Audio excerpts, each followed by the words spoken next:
जैसे घोषणा पत्र में बोला गया था कि हमको नियमितीकरण मिलेगा, वो एक हुआ नहीं। तो ये हमारा मेन रीज़न है। हम 3 साल से 4 साल से वेट कर रहे हैं कि हम नियमितीकरण हमको मिल जाएगा, हमारा कोई सैलरी बढ़ेगा। ना हमारा सैलरी बढ़ रहा है, ना हमको नियमितीकरण मिल रहा है। ऊपर से अभी जैसे आप सभी देख रहे हैं कि महंगाई दर इतनी बढ़ गई है कि हमको रायपुर में हमारे आगे की जो रणनीति है वर्तमान में, अभी जो हमारा जो दांडी यात्रा है वो 12 तारीख से 12 अप्रैल से दंतेवाड़ा से निकलकर रायपुर के लिए कूच कर गया है। अभी वर्तमान में वो कांकेर पहुंचा हुआ है। दांडी यात्रा का स्वागत हम अभनपुर में अभी करने वाले हैं, जो लगभग शनिवार तक पहुंच जाएंगे। उसके बाद आगे की जो रणनीति होगी, हमारी प्रांतीय टीम जब रायपुर पहुंच जाएगी उसके बाद और हम इसने अग्नि स्वरूप देंगे। तो ये नमस्कार, मैं इम्तियाज़ और आप देख रहे हैं द बोल इंडिया। अभी बूढ़ा तालाब धरना स्थल पर मौजूद हूँ और देख सकते हैं कि अभी 2-2:30 बज रहे हैं और बड़ी दोपहरी है। यहाँ मनरेगा के कुछ कर्मचारी हैं जो धरना दे रहे हैं। हम इनसे बातें करेंगे। आप इधर थोड़ा सा दिखाइए कि इन लोग कई दिनों से धरना पर हैं। 4 तारीख से है, 4 अप्रैल से, और इनकी संख्या कम रहती थी तो ये दिखते नहीं थे, लेकिन आज इनकी संख्या बहुत ज़्यादा है।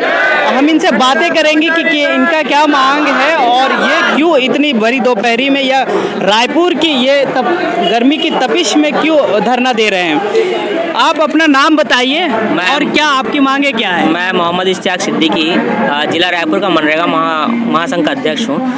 4 अप्रैल 2022 से प्रदेश स्तर पे अनिश्चितकालीन हड़ताल का आह्वान किया गया है, जो प्रदेश के प्रत्येक जिले में अपने अपने जिला मुख्यालय और विकासखंड स्तर पे सभी अधिकारी कर्मचारी धरना दिए हुए हैं। अनिश्चितकालीन हड़ताल है।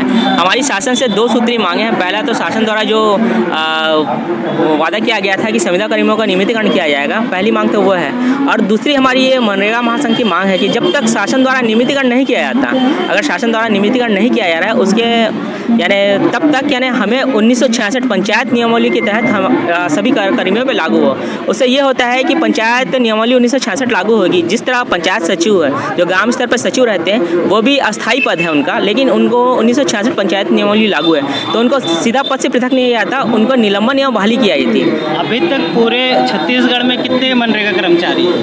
14,000 से अधिक संविदा कर्मचारी हैं, जो राज्य स्तर से लेके ग्राम स्तर तक सभी यानी अधिकारी कर्मचारी हैं। और जैसे कुछ लोग रेगुलर भी हैं क्या? नहीं, रेगुलर संविदा मनरेगा कर्मचारी सारे संविदा स्तर पर। आप कह रहे थे कि घोषणा पत्र में था, वादा किया गया था, उसका क्या मामला है? शासन द्वारा कांग्रेस की यानी सरकार यानी पार्टी द्वारा चुनाव जीतने के पूर्व ये घोषणा किया गया था कि भाई हम प्रदेश के जितने भी संविदा कर्मचारी हैं प्लस 14,000 से अधिक मनरेगा कर्मचारियों को नियमित करेंगे।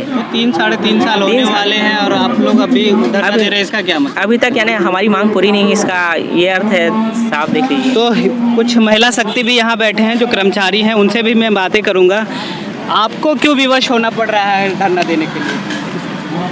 मेन ये है कि जैसे घोषणा पत्र में बोला गया था कि हमको नियमितीकरण मिलेगा, वो एक हुआ नहीं। तो ये हमारा मेन रीज़न है। हम 3 साल से 4 साल से वेट कर रहे हैं कि हम नियमितीकरण हमको मिल जाएगा, हमारा कोई सैलरी बढ़ेगा। ना हमारा सैलरी बढ़ रहा है, ना हमको नियमितीकरण मिल रहा है। ऊपर से अभी जैसे आप सभी देख रहे हैं कि महंगाई दर इतनी बढ़ गई है कि हमको TAD, अब जैसे कोई फैमिली वाला, एक तो 3-4 महीने से हमको सैलरी मिलता नहीं है। सैलरी मिलता भी है तो 3 के बदले 2 महीने का मिलता है, उतना भी चल जाएगा। लेकिन फिर महंगाई के हिसाब से हमारा सैलरी अगर 2-2 साल में भी बढ़ जाएगा तो हम लोग संतुष्ट रहेंगे ना। हमारा सैलरी बढ़ रहा है, ऊपर से फिर जैसे बोलेंगे कि अगर ये सेंट्रल का स्कीम है और उसमें हम लोग बोल देंगे कि जैसे भूपेश बघेल जी ने अभी कहा है कि ये सेंट्रल का स्कीम है तो हम नियमितीकरण नहीं कर पाएंगे क्योंकि ये सेंट्रल से हमारी मांग होनी चाहिए। लेकिन अगर वैसा है तो फिर आप स्टेट में जैसे NGG भी चला रहे हैं तो हम उसमें भी तो काम कर रहे हैं, सिर्फ सेंट्रल का काम। अगर सेंट्रल का ये स्कीम है तो हमको दिल्ली जाना पड़ेगा, ऐसा है क्या? ऐसा उनका कहना है, लेकिन ऐसा नहीं होना चाहिए ना। अगर वैसा है तो सिर्फ हम रोजगार दिलाएंगे, फिर हम एक्स्ट्रा काम क्यों करें जो हमसे इतना काम कराया जा रहा है। हमारा मेन यही है। सकती हैं आप अपना नाम बताइए। और पावनी मिश्रा, मैं सहायक प्रोग्रामर हूँ जनपद पंचायत धरसीवा से। आप किस तरह से काम करते हैं? हमारा सारा काम ऑनलाइन से संबंधित रहता है। ऑनलाइन में मजदूरों के खाते में जो पेमेंट पहुँचाने का प्रोसेस है वो सब सहायक प्रोग्रामर के द्वारा ही FTO के माध्यम से किया जाता है। तो अभी आपकी समस्या क्या आ रही है और अभी जब आप इतनी धूप में धरना दे रहे हैं तो किस तरह से समस्या आ रही है? हम लोग बहुत सब जनपद पंचायत अपने अपने ब्लॉकों से आए हुए हैं, सब इतने दूर से यहाँ पर इतनी गर्मी में बैठे हुए हैं, धरना प्रदर्शन कर रहे हैं। हम लोगों का एक तो वेतन भी बहुत कम है, इतने कम वेतन में, और वो भी समय पर प्राप्त नहीं होता वेतन। इतने कम वेतन में हम लोग का यहाँ पर आके धरना स्थल पर बैठ के इतना गर्मी को सहन कर। तो आप अपना नाम बताइए और आगे, जैसे आप 4 तारीख से धरना कर रहे हो, आगे की रणनीति क्या है आपकी? मेरा नाम धर्मेंद्र नायक है, मैं सहायक प्रभारी हूँ जनपद पंचायत आरंग, जिला रायपुर में।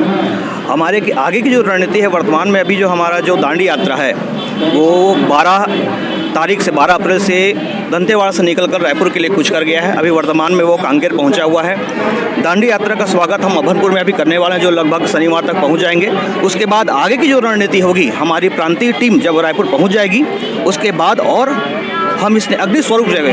तो ये पूरा प्रदेश भर का धरना है और बिल्कुल ये प्रदेश भर का धरना है। जब ये 4 अप्रैल से जब ये हमारा धरना स्टार्ट हुआ था, अनिश्चितकालीन धरना स्टार्ट हुआ था, तब ये प्रारंभ में 7-8 दिनों तक जनपद स्तरों पे था।